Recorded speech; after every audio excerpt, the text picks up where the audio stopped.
મિત્રો આજે આપણી તમામ વાડીએ આંટો માર્યો. થોડી ઘણી નુકસાનીને બાદ કરતાં આપણી મહેનત પ્રમાણે કૃષ્ણ પરમાત્માએ આપી દીધું છે એ વાતનો સંતોષ છે. અને કદાચ એ પણ નહીં આપે તો આ દેશનો ખેડૂત ચાલુ વર્ષના નફા નુકસાન ભૂલી અને વળી પાછો નવા નાકે નવી દિવાળી એમ સમજીને પાછો ફરીથી એ જ જોમ અને જુસ્સા સાથે ધંધે ચડી જવાનો છે.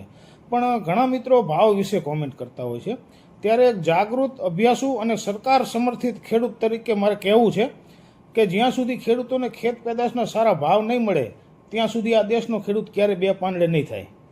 સરકારે આપેલા 6,000 રૂપિયા, સબસિડીમાં માત્ર 60 પૈસાના દરે અપાતી વીજળી, ખાતરમાં એક થેલી અપાતી 1500ની સબસિડી, ટેકાના ભાવ, ખેતીના સંસાધનો ખરીદવા માટે અપાતી સબસિડી, વગર વ્યાજે અપાતું 3 લાખનું ધિરાણ અને આવી તો અનેક યોજનાઓ. મિત્રો, આ બધી રાહતોનું પોટલું વાળી અને એક પોષણક્ષમ ભાવના ત્રાજવે તોલો ને તોય ભાવવાળું પલ્લું નમી જાય. મિત્રો, એટલે દુખે છે પેટ અને કૂટે છે માથું. સરકારનું આવું છે.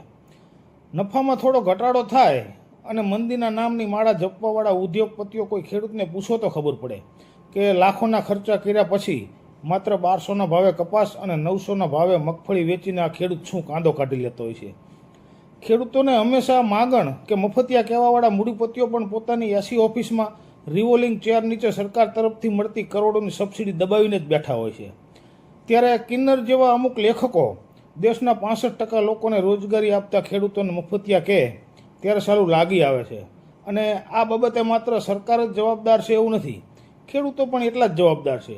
ગાડરિયા પ્રવાહની જેમ કરતા ખેડૂતોએ ચાલુ વર્ષે જે પાકનો ભાવ વધારે હોય એ પાક બીજા વર્ષે એટલો પુષ્કળ વાવીને બજારમાં ઢગલો કરી દેશે કે સીધા જ ભાવ તળિયે બેસી જાય.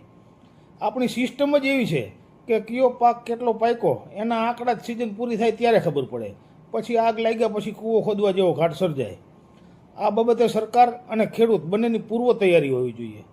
પાકનું વાવેતર અને એના ઉત્પાદનના આંકડા જ સાચા હોતા નથી અને બધું દીધમ દીધ હાઈલે જતું હોય છે. મિત્રો, એટલે સિસ્ટમ જ એવી હોવી જોઈએ કે પાક બજારમાં આવવાના 90 દિવસ પહેલાં જ આવનાર સિઝનમાં કયો પાક બજારમાં કેટલો ઠલવાવાનો છે એના ચોક્કસ આંકડા સરકાર પાસે હોવા જોઈએ. અને સરકારે આ વિષયમાં એક પૂર્વ તૈયારી કરી રાખવી પડે. અને એના માટે સરકારે કોઈ એવી એપ્લિકેશન કે એવા કોઈ ડિપાર્ટમેન્ટની રચના કરવી જોઈએ કે ખેડૂતો પોતાના વાવેતરની ડિઝાઇન અગાઉથી જ સર્વે નંબરના લોકેશન સાથે પ્રમાણિકતાથી ફરજિયાત જાહેર કરવી જોઈએ. સરકાર અને ખેડૂતોની ઈચ્છા શક્તિ હોય તો બધું જ શક્ય છે.